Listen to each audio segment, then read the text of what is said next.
তো ফাতেমা রাদিয়াল্লাহু তাআলা আনহা একদিন ঘরে বসে বসে রুটি বানাচ্ছেন।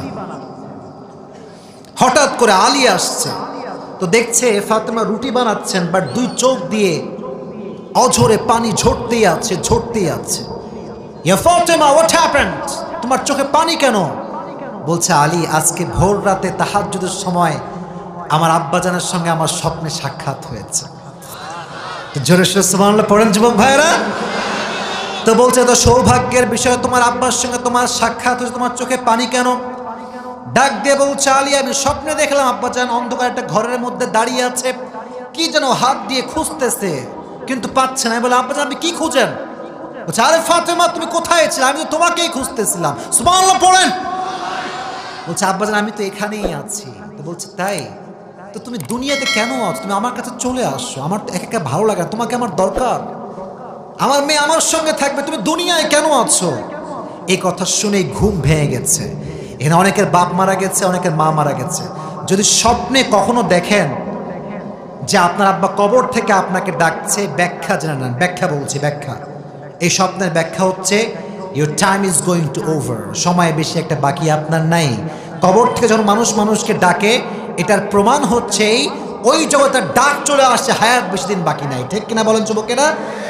তো ফাতেমা বলছে, আলী, হায় আমার তো যাওয়ার সময় হয়ে গিয়েছে, আমি তো আর থাকতে পারবো না। এই কথা শুনে আলী একটা চিৎকার দিয়ে কান্না শুরু করেছে। কয়েকদিন আগে আমার শ্বশুর চলে গেলেন, আজকে তুমি যাবা, এটা আমি কেমনে বরদাস্ত করব? বলছে, থামেন, এত অস্থির হবেন না।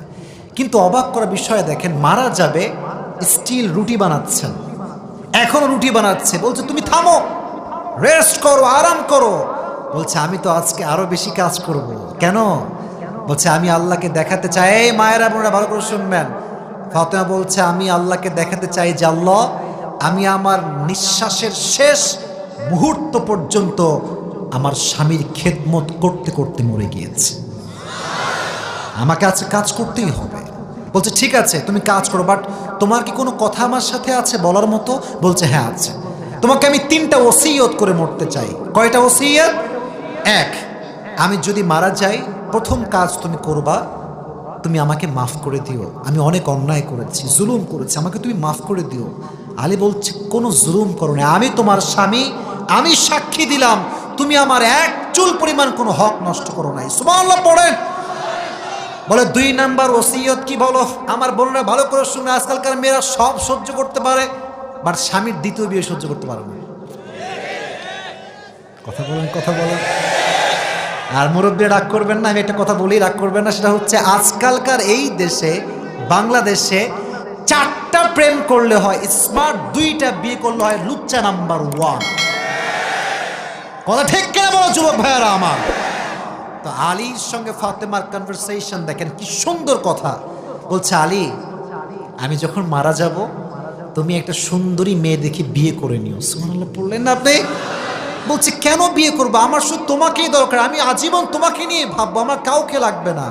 বলছে, না, তুমি যখন বিয়ে করবে একটা কথা মাথায় রাখবা, আল্লাহ আমাকে 2টা সন্তান দিয়েছে, কলিজার টুকরার সন্তান, হাসান এবং হোসাইন। তুমি যাকেই বিয়ে করবে একটা শর্ত দিবা, তারা যেন আমার কলিজার টুকরা হাসান এবং হোসেন কোনো কষ্ট না দেয়। সুবহানাল্লাহ পড়েন। তো আলী এমনি হাত ধরছে, বলছে, ঠিক আছে যাও, তোমার 2 নাম্বার ওসিয়ত আমি পাই টু পাই আদায় করবো, আমি তাকেই বিয়ে করবো যে হাসান এবং হোসেনকে মন থেকে ভালোবাসবে। এবার 3 নাম্বারটা বলো। এটা বড় ডেঞ্জারাস একটা ওসিয়ত, বড় ডেঞ্জারাস। বলছে, আমি যখন মারা যাব, কাউকে খবর দিও না, আমার লাশ কেউ দেখবে না, শুধুমাত্র তুমি, আমার 2 সন্তান, তুমি হবা ইমাম, আমার 2 সন্তান হবে মুক্তাদি, এই 3 জন মিলে আমার লাশটা দাফন করে দিবা।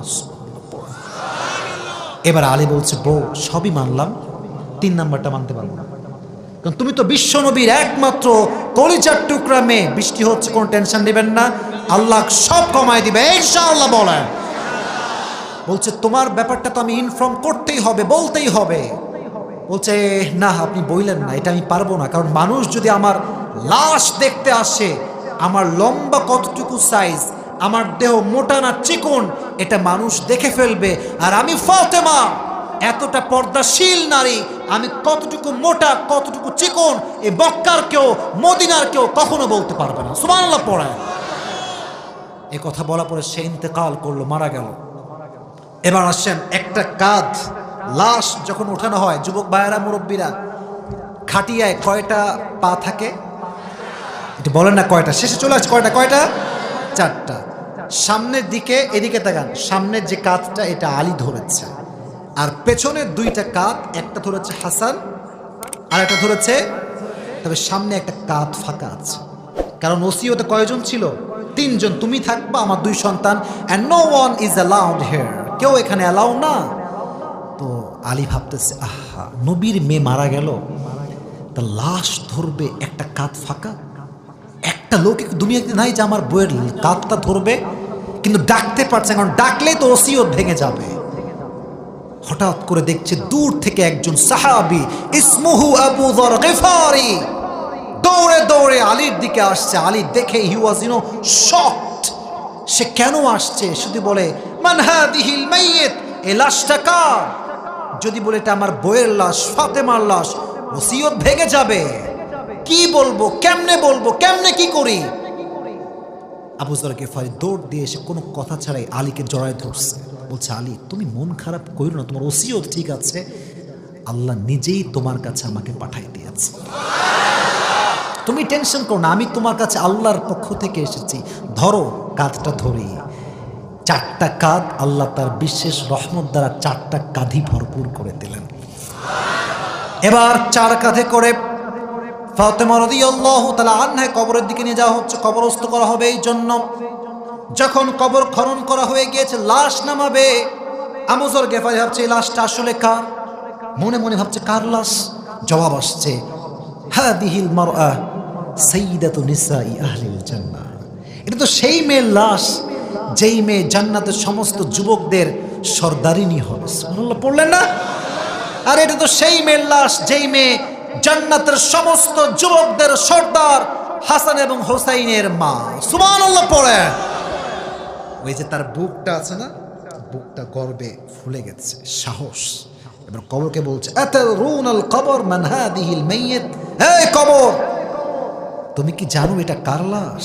এটা নবীজির মেয়ের লাশ, এটা আলীর বইয়ের লাশ, এটা জান্নাতের সমস্ত যুবকদের সর্দার হাসান এবং হোসাইনের মায়ের লাশ। খবরদার, কোনো খারাপ ব্যবহার যেন না হয়।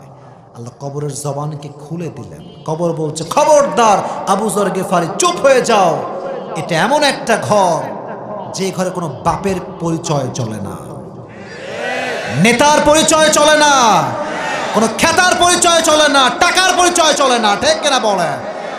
এই কবর তার জন্যই সুঘ্রাণ হবে, প্রশস্ত হবে, যার কাছে আছে ওয়া আমিলুস সলিহাত, নেক আমল যার আছে, তার পরিচয় দেওয়া লাগবে না। ইন্না আকরামাকুম ইনদাল্লাহি আতকাকুম, যে মুত্তাকি হয়ে কবরে যাবে তার কবরটা আল্লাহ জান্নাতের বাগান দ্বারা ভরপুর করে দেবে। সুবহানাল্লাহ পড়ে।